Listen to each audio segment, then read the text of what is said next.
Okay, and here we go with our next dungeon, the Vault. This is the level 57 dungeon. Back when this dungeon first released, this dungeon was actually pretty difficult, mainly for the final boss, but we'll go over those mechanics as we get there. It's not so bad now as it was back then, which is good, but the dungeon as a whole is definitely more complicated than the dungeons prior to this one, so there are quite a few things we need to look out for. Looks like our tank is taking a little while. There he goes. So I am joined yet again by my good friend Cassie. Fourth dungeon in a row, 4 for 4. It's always fun having Cassie along.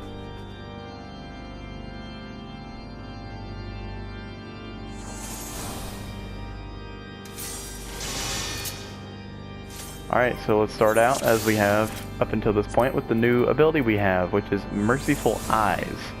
So as you can see here, we basically get a 200 potency cure that we can use on ourselves after we gain the effect of Open Eyes. And as you can see there, it shows recast time with Hisatsu Seigen as level 66 skill. We're just going to completely ignore that right now because it plays no importance. So here is Merciful Eyes. I have it placed right there. So the way that this works is basically, if I'm going to take a hit, I'll use Third Eye, as I explained in my intro video. And when you actually take that hit, not only will you receive the defense bonus, I think it's like 5% defense bonus, you'll receive that, but on top of that, you'll also receive the Open Eyes status. And what that does is it allows you to use Merciful Eyes, which will give you that cure, which is pretty nice. So basically, you can get hit by an attack and then use that to get some of your health back. Pretty useful. Especially when you're doing open world progression, like when you're doing MSQ on your own and you don't have a tank to take all the damage for you. So yeah, that first pull, super simple, absolutely no mechanics whatsoever. In fact, the trash pulls in this dungeon are all very simple. I'll just say that now. Nothing at all to worry about.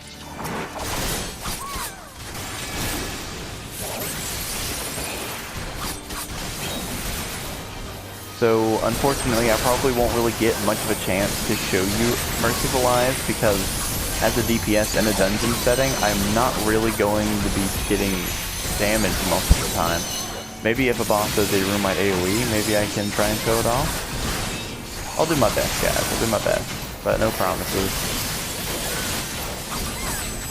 It's a skill you're not really going to be using too often in a dungeon setting. In raids more often, yes, because the bosses do a lot more damage and they do different mechanics that damage different people depending on what they do and whatnot. So there are a lot of times you can find uses for it in raids, but for dungeons, not so much. At least I haven't seen much of a use for it.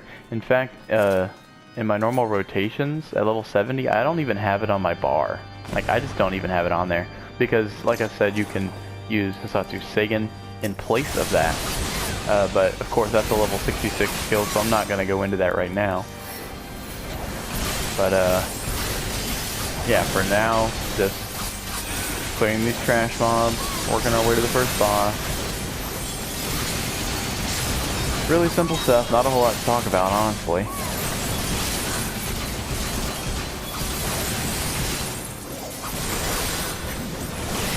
To be honest with you, I could probably be working in some AoE attacks here.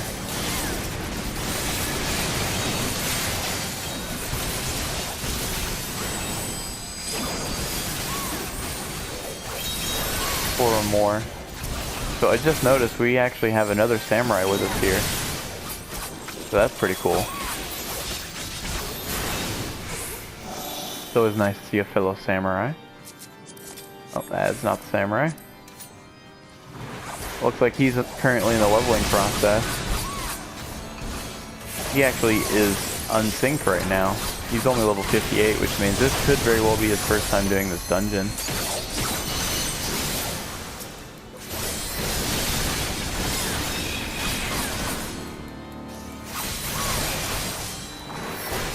I believe it's the same for the tank as well. He's also unsynced. Level 57. Of course, Cassie and myself are definitely synced because we are max level 70. So we're being synced down to level 58.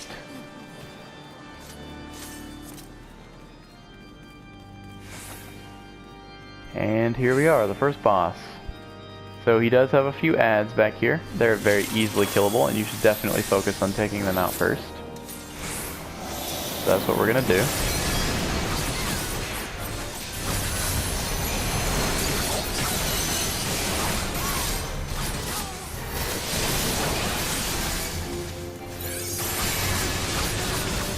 That was a little weird. Alright, so now all of his ads are gone. One moment.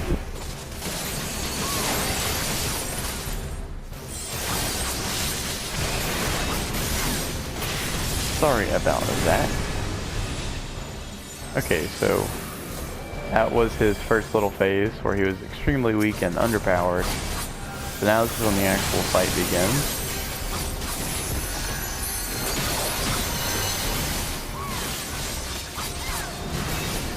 So here's his first major mechanic, the Holy Shield Bash. He's going to randomly select any person except for the tank. And he's going to do that, which is a pretty powerful attack, and you're stunned, so you can't dodge it, and you can't put up any kind of blocks or dodges. So whenever, if you're the healer, you should definitely be watching out for that. Alright, so now he's doing his other major mechanic, which is running around the room and dropping all these orbs. Just get as far away from them as possible, because obviously they're blowing up here. While that's happening, one of your party members will get a target debuff. They need to run away from everyone so they don't deal damage to the whole party. Release of Holy, room-wide AoE. That was my chance to use Third Eye and I forgot. I apologize. I'll try and remember if he does it again. Alright, so we got Holy Shield Bash a second time. That's pretty unlucky. I'm actually going to see if I can get my bonus off of this.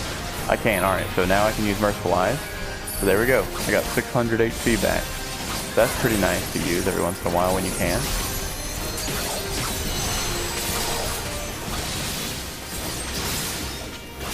And it only has like a couple seconds on the recast timer, so you can basically use it as often as you can use Third Eye, which is pretty convenient. Alright, so same as before, just dodge all the orbs. Cassie got the AoE, just get away from everyone. Basic stuff. This boss is by far the easiest of the three. And that concludes the first boss. Nothing major at all. Basically just dodge those orbs. Make sure you, if you're the healer, heal out of those target attacks. Stumbling around my words right now, I'm sorry. I forgot how to English today, I suppose. It happens to the best of us. I think.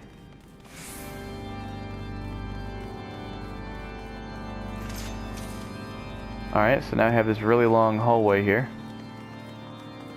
We're gonna have the next couple groups of ads. One's gonna pop out from behind this little alcove area right here. And then there's this deacon way down here, which... Alright, good. I think the tank... Yeah, the tank's gonna come down here. So I'll start working on this guy. So you're gonna want to try to get this Vault Deacon guy down first. As you can see, the tank actually marked him, which is good. This guy does a lot more damage than the other ones. It's still not considerable, like your healer can easily heal through it, but you know, it's always better to take down enemies that can deal more damage to you, right? Makes it easier on everyone.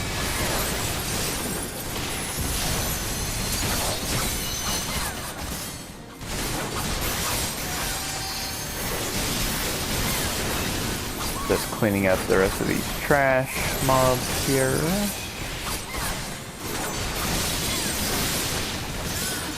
And that's a wrap. We got two more ads over here, and I feel comfortable enough pulling them because there's only two. It's really not that bad. Plenty of time for my tank to catch up.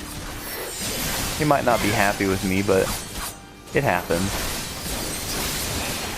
So as you can see, he marks the Friar there, which is... I guess technically you should kill him first because he does do more damage. Although, I don't know, it really, like I said, it really doesn't matter all that much as long as your healer's paying attention. And of course, Cassie. She's been in every video I've made thus far. She's proven herself as a healer to me time and time again, so... In fact, she's probably the best healer I know.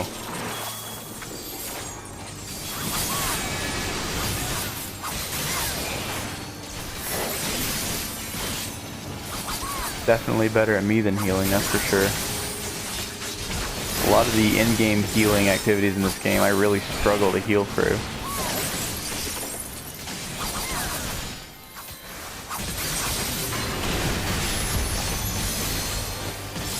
Don't run away from me, that's just rude.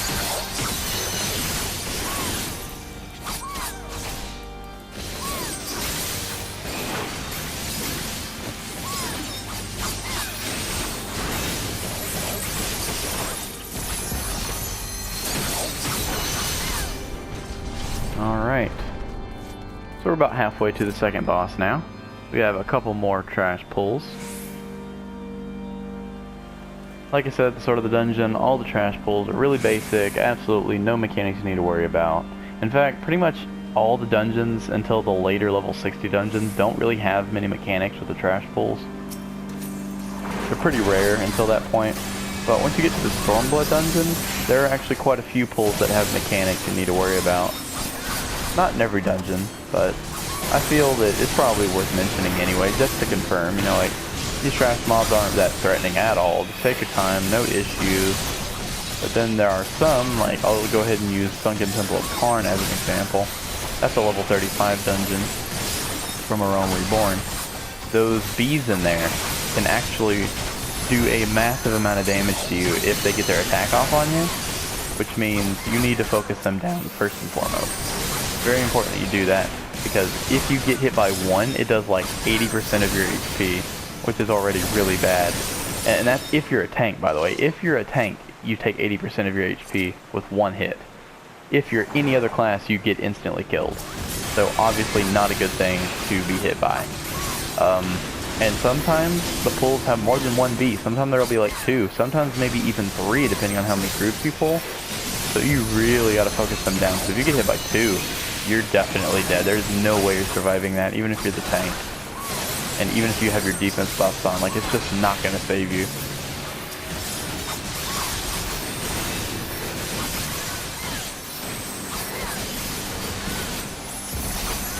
But yeah, enough about Karn. That is not the dungeon we're on. So here we are at the second boss. Sir Grenaldable. So this boss has some pretty interesting mechanics. So similarly to the first boss, this first little segment is really just a fluff segment. He's not really going to do much of anything. So get him down to low health again, and then he'll do his thing. There you go. So he'll do a knockback, transforms, and he's going to start right off the bat with these really weird looking AoE markers. They might be different than the standard orange, but the same principle still applies. You don't want to be standing in them when he uses the attack. They do very high damage, and it's bad news bears if you get hit by that. So that attack right there, he puts down a black hole at the end of it. And you do not want to be standing there. It's called Ethereal Tears, and they do massive damage to you, and I'm talking like 40% per tick. And a tick happens once every second and a half, roughly. So it can kill you in just a few seconds from full health. So definitely want to steer clear of those. And remember, he does have a knockback ability. So if he uses that and you get knocked back into one of those, you have a very high possibility of outright dying.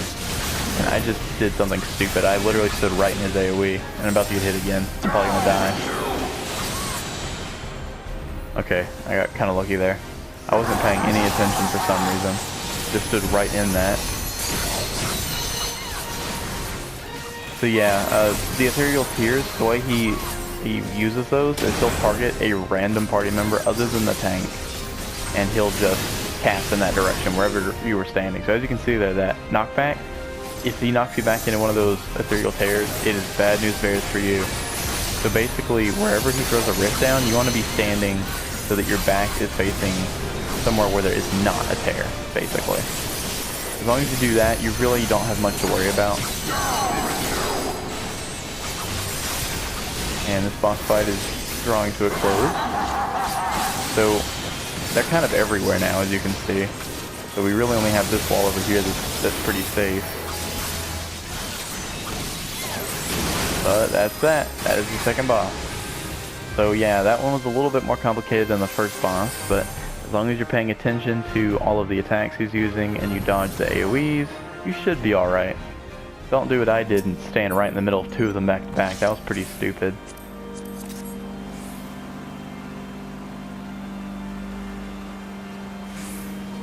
Alright, so the last cluster of trash pulls before the final boss. And like I said earlier, the final boss is kind of a doozy for anyone who's new to the fight. There are quite a few things you have to be dodging all at the same time, so it can get really hectic.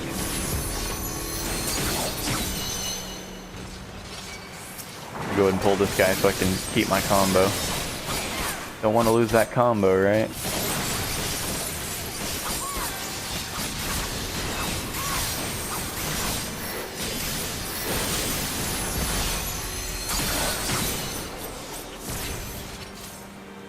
Alright, moving right along.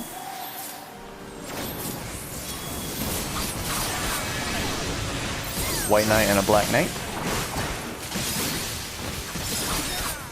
Go ahead and roll on this.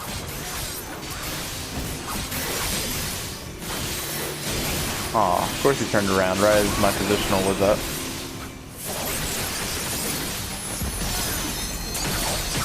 White Knight down. So as you can see, our tank in this dungeon is really utilizing markers. So some tanks will do that, but the majority of tanks, at least the tanks I've been paired with in the Duty Finder, do not mark targets, usually. Sometimes they will, like in raids especially, when it's actually important to mark enemies. In these sorts of dungeons though, it honestly really doesn't matter what order you kill enemies in for the most part. You can kill them in any order, doesn't really matter. So marking at these levels are completely optional. But for raids though, marking is definitely useful, especially with waypoints, so you know where your alliances need to stand. And actually, while I'm on the topic of raids, if you'd like to see a raid guide, I can definitely do one of those as well. Those would be a little bit more involved though, and they would have a lot more mechanics to cover. So those videos will probably be considerably more lengthy. At least the later raids would be. Like the Rabanasser raid, the new Rabanasser raid, would probably be a 45-minute video, possibly up to an hour depending on how well the group performs. Whereas the earlier raids, like the Crystal Tower trilogy, you could probably complete all three of those in about 25 minutes apiece. Those are the Alliance raids, of course. There are also the 8-man raids, like Binding Coil, and you also have Alexander, the 3 parts of Alexander, and the newer Omega tier raids, which right now we only have Delta Escape, although in 4.2, which we should be getting in just a couple weeks now, it's exciting, right? In 4.2 we should be getting Sigma Escape, which is the second part out of 3 parts, I think. Maybe 4 parts, but probably just 3 parts. So it'll be the second raid tier for that, which will be really nice. It'll give us higher eye level gear to obtain and all that, but that is talk for a completely different video. We need to get back to the vault, because we're about to be on the final boss. And like I said, it's very mechanic heavy. There's a lot to watch out for all at once. So it might be a little hectic here on your first try. In fact, on my first try, I think we wiped on this boss like 3 or 4 times. Like, it was pretty bad. But if your whole group knows what to do, it's really not that bad. But I think our tank, at least our tank is new. Our samurai might be new as well. I'm not entirely sure on that one, but let's see how we do here.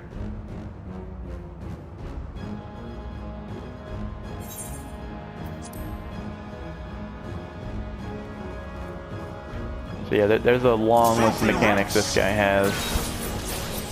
I'll do my best to explain them as they pop up. So as you can see, I just got hit by one attack randomly, and that did a significant portion of my health. Alright, so there's his first mechanic, Heaven's Flame. He targets all 4 players, and you just need to run away. And then there's this mechanic, Burning Chains. It's going to target 2 players, and it's going to deal constant damage over time, very high damage over time as long as you're connected. So you just need to run in opposite directions, as far away from each other as possible. And then he's going to spawn these knights, just walk in a little segment where they are not running towards you. And then that's his room-wide AoE, Altar Pyre. So as you can see, just mechanics one after the other.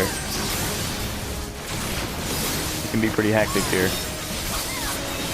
Alright, so he's about to do his DPS check phase. There's Heaven's Flame again. And here's Holy Chain again. This time it targeted our healer and the other DPS. Alright, so here's his DPS check. So he's going to spawn a cluster of orbs around the arena, and you need to take all of them out within a set period of time. These Holy Flames, they're really not that hard. They're actually pretty easy to take out. I'm actually going to run over here to utilize the full extent of my Midare. There we go. And I'll come back over here. Alright. Just utilizing maximum DPS potential there. So the Knights will be shooting targeted AoEs every once in a while. Not that hard to dodge. Pretty simple. So yeah, just taking out all these flames. You do have quite a while to take them out, so you don't have to rush super hardcore, but of course the faster the better. There we are. That's the final one. I'm going to try and...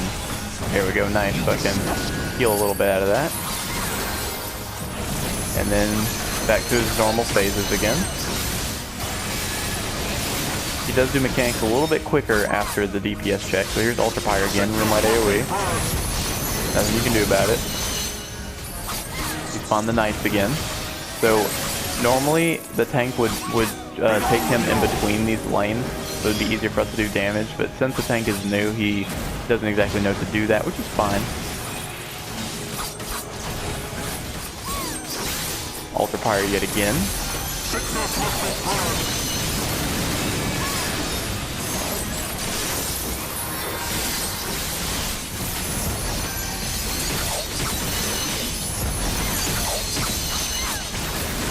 Alright, I'm gonna go ahead and limit break here.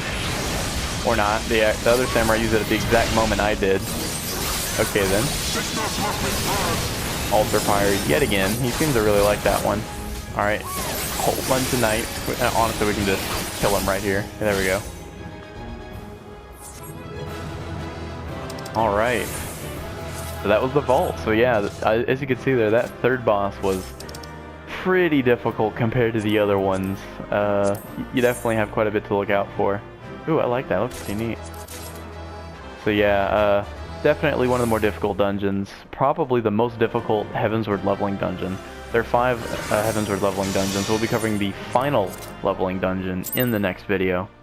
I guess technically you could consider there's actually a 6th one, the Etherochemical Research Facility, but it's a level 60 dungeon, and at the time that dungeon was current in-game, you know, when level 60 was the cap, you wouldn't even get experience, so it wasn't considered a leveling dungeon, but it is part of the MSQ, main scenario, so take that as you will. Maybe it's a leveling dungeon, maybe it's not, but either way, that was the vault, and in the next video we're going to be covering, in my opinion, the final Heavensward leveling dungeon, the Great Gooble Library. And this one I personally am not a fan of at all. I don't really like any of the bosses, especially the final boss though. The final boss, it's kind of irritating if you go in with randoms because of a certain mechanic it does, but of course I will wait until the next video to go over that mechanic. So thank you very much for watching, and I'll see you in the next one. Take care.